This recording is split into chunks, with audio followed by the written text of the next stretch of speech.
खुशामदीद। आप देख रहे हैं नया दौर स्पोर्ट्स। मेरा नाम है वकास ब्राना। आज की खबरों में बड़ी खबर ये है कि एक और टीवी एक्ट्रेस ने इल्ज़ाम लगाया है पाकिस्तान क्रिकेट प्लेयर्स पे कि वो उनको मैसेजेस करते रहे हैं। इसकी डिटेल आपके साथ शेयर करेंगे। और शाहीन शाह अफरीदी को पहले 2 T20 मैचेस नहीं खिलाए जाएंगे, इसकी भी डिटेल्स आपको बताएंगे। और बहुत बड़ी एक चेंज आ रही है पीसीबी में। मोहसिन नकवी साहब ने तमाम सफारशी जो लोग हैं उनके नाम और उनकी जो डिटेल्स हैं वो मांग ली हैं एचआर से। लगता है ऐसे कि उनके खिलाफ एक्शन लेने जा रहे हैं। इसको भी डिटेल में आपके साथ डिस्कस करेंगे। और मिचेल स्टार्क का एक मामला है कि मिचेल स्टार्क बहुत महंगे बिके थे आईपीएल में। कोलकाता नाइट राइडर्स ने उनको ख़रीदा था, उनकी परफॉर्मेंस इतनी अच्छी नहीं रही, उस पर उन्होंने कमेंट किया है, वो भी आपके साथ शेयर करेंगे। तो शुरू करते हैं। पाकिस्तान क्रिकेट टीम के प्लेयर्स कुछ एक्ट्रेसेस को मैसेजेस करते हैं इंस्टाग्राम पर, और फिर वो एक्ट्रेसेस आके टीवी पर बता देती हैं कि हमें मैसेजेस करते हैं ये लोग। अब एक और एक्ट्रेस हैं मोमिना इकबाल, उन्होंने भी ये दावा किया है कि उनको भी पाकिस्तान क्रिकेट टीम के फॉर्मर प्लेयर बैट्समैन मैसेज करते रहे हैं। उन्होंने कहा हम इवेंट्स पे कहीं ना कहीं मिल जाते हैं, वो फिर वहाँ पर हेलो हाय हो जाती है, फिर वो बाद में कोई मैसेजेस वगैरह करते हैं। उसने पूछा क्या मैसेजेस करते हैं, उन्होंने कहा hello how are you kind of messages वो करते हैं। लेकिन वो मसला ये है कि बात ऐसे बन जाती है जिस तरह पता नहीं क्या उन्होंने कर दिया। वो नवाल सईद, आपको पता है, उन्होंने पहले कहा था कि मुझे भी मैसेजेस आते हैं। वो फिर होस्ट ने नाम ले दिया शुएब मलिक का, हालांकि नवाल ने शुएब का नाम नहीं लिया था। तो वो झूठी खबरें लगानी होती हैं, तो वो पूरा एक चल गया जी शुएब मलिक ने मैसेजेस किए हैं, शुएब मलिक ने मैसेजेस किए हैं, जबकि ऐसी कोई बात नहीं थी। तो अब प्लेयर्स भी मेरे ख्याल से जवान होते हैं, वो भी एक्ट्रेसेस को देखते हैं तो वो भी फैसिनेट हो जाते हैं।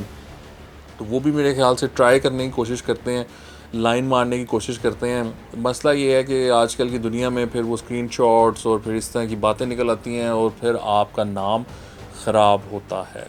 तो प्लेयर्स को यही एडवाइस कर सकते हैं कि इससे बचें, दूर रहें, क्योंकि इवेंचुअली आपका नाम जो है वो फिर आ ही जाएगा कि जी ये मैसेजेस करता है, बदनाम भी होंगे आप, तो फ़ायदा कोई नहीं है।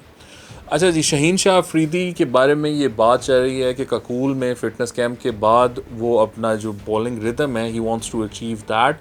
आपको पता है कि शाहीन बेसिकली एक इंजरी से वापस आए थे। उन्होंने फिर वर्ल्ड कप खेला, लेकिन शाहीन की परफॉर्मेंस कोई अच्छी नहीं रही, इनफेक्ट काफ़ी बुरी रही। और शाहीन एक स्ट्राइक बॉलर हैं, जब जब शाहीन परफॉर्म करते हैं तो पाकिस्तान के जीतने के चांसेस इंतहाई ज़्यादा हो जाते हैं, क्योंकि वो शुरू में अगर 1-2 विकेट्स ले लें, 2-3 विकेट्स ले लें, तो अगली टीम को फिर गिराना बहुत आसान हो जाता है।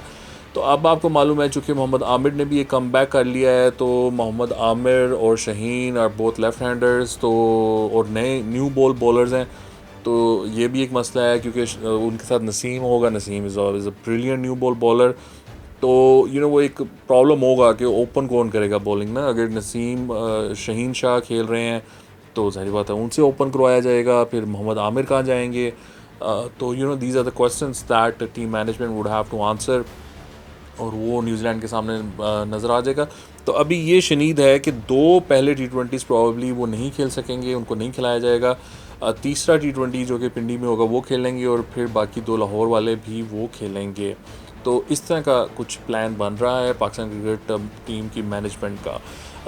अब बात करते हैं मोहसिन नकवी साहब की। मोहसिन नकवी साहब ने एक ऑपरेशन शुरू किया है। उन्होंने डिटेल्स मांगी हैं उन तमाम लोगों की जिनकी भर्तियां सिफारशी बुनियादों पर हुई है। ये याद रखिए कि ज़का अशरफ जो हैं वो एक पीपल्स पार्टी के नॉमिनी थे, और पीपल्स पार्टी यकीन रखती है इस चीज़ पर कि अपने लोगों को भरा जाए।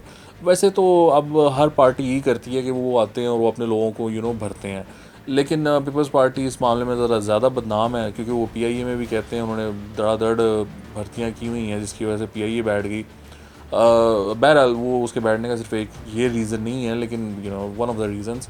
तो अब ज़का अशरफ साहब के टाइम पर कुछ भर्तियाँ शर्तियाँ हुई हैं, जिसको अब लगता है कि वो नल एंड वॉइड करार देने जा रहे हैं मोहसिन नकवी साहब। इसमें इंटरेस्टिंग बात ये है कि मोहसिन नकवी ने ये भी उनसे पूछा है कि भैया ये भी बताएं कि ये जो लोग क़वाइद व ज़वाबित के ख़िलाफ़ जिनकी भर्तियाँ हुई हैं उनकी डिग्रीज़ भी चेक करवाई जाएँ। और he wants to sort of have this slogan जो कि है कि right man for the right job. उसको वो लेके चलना चाह रहे हैं, तो that's his priority. We wish him good luck in that. I think ये बड़ा अच्छा वो करने जा रहे हैं। चीखें बड़ी आ रही हैं वैसे, मैंने ये देखा है कि ये जब उन्होंने ये ऐलान किया, उन्होंने तो नहीं किया बट खबर निकल आई है, तो वो उसके बाद बड़ी चीखें निकल रही हैं सोशल मीडिया पे। लोग उनको ट्रोल भी कर रहे हैं बिकॉज़ वो कह रहे हैं कि ये खुद एक सिफारशी हैं।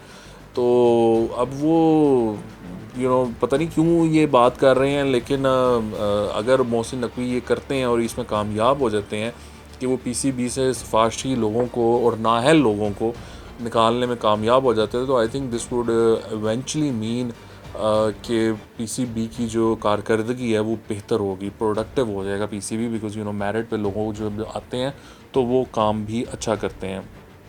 अच्छा जी, मिचेल स्टार्क का बड़ा इंटरेस्टिंग मामला है। आपको पता है कि वो 24 करोड़ और कुछ लाख में बिके। उनको ख़रीदा कोलकाता नाइट राइडर्स ने, जो कि शाहरुख खान की टीम में, और फिर वो उन्होंने पहला मैच आके आईपीएल में खेला और फिर उनको बहुत कुट पड़ी, जिसको हम आराम से कह सकते हैं ना कुट पैना, वो मतलब कुट पड़ी उनको मिचेल स्टार्क को। लेकिन उनका जो लेटेस्ट मैच था लखनऊ के खिलाफ, उन्होंने उसमें 3 विकेट्स लीं। तो उनसे पूछा गया कि आपकी परफॉर्मेंस के बारे में, तो उन्होंने कहा मैं 2 साल में ज़्यादा T20 क्रिकेट नहीं खेला, इसलिए हो सकता है कि सुस्त आगाज़ की यही वजह हो। मैं कुछ नहीं पढ़ता, इसलिए मुझे कोई चीज़ पे परेशान नहीं करती। इन्होंने कहा कि रिदम में वापस आ रहा हूँ, अब अच्छी बॉलिंग हो रही है, 34 बरस का हो चुका हूँ, अपने वर्कलोड से मुतमईन हूँ। उन्होंने ये भी कहा कि जो लोग टेस्ट क्रिकेट ज़्यादा खेलते हैं उनके लिए T20 ईजियर होता है। तो ये भी उन्होंने जो है वो एक बात की। ये बड़ी 24 करोड़ और 75 लाख में मिचेल स्टार्क को ख़रीदा गया था, huge amount. I think Mitchell Starc थोड़ा सा लग रहा है कि स्लो हैं, ये बात सही है, उनकी पेस भी इतनी नहीं है। I think he is just getting used to it, probably उनकी बॉडी खुल रही है, हो सकता है आने वाले मैचेस में वो बेहतर परफॉर्म करें। But he is a big pick और बड़ी बाय है, तो उनसे एक्सपेक्टेशंस भी ज़्यादा होती हैं और वो अभी तक कर नहीं सके। अब उन्होंने 3 विकेट्स लिए हैं तो थोड़ा सा सांस आया, तो उन्होंने एक स्टेटमेंट भी जारी कर दिया। उन्होंने कहा this is a good time to release a statement.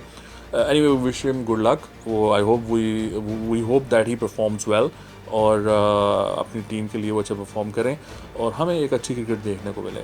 आपके देखने का बहुत शुक्रिया। खुदा हाफ़िज़।